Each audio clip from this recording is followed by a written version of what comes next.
Hey everyone, welcome back to our channel. Today we're diving into a very important skincare topic, how to know if your skin barrier is damaged. Your skin barrier is your skin's frontline defence against environmental aggressors, and when it's compromised it can lead to a host of issues, so let's get into it.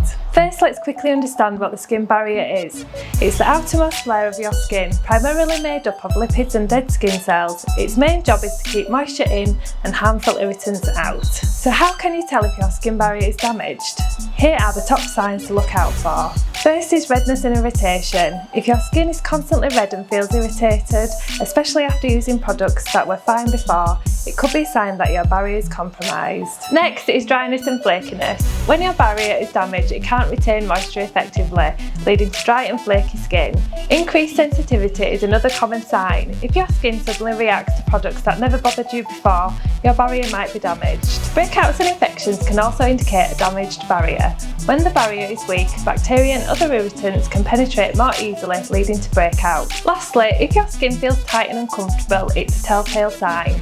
This tightness often accompanies other symptoms like dryness and irritation. Remember, healing a damaged skin barrier takes time and patience. Be gentle with your skin and avoid overloading it with too many products. If you'd like some expert advice on how to repair your skin barrier, click the link in the description to book in a consultation with one of our skin experts. If you found this video helpful, don't forget to like, comment and subscribe for more skincare tips.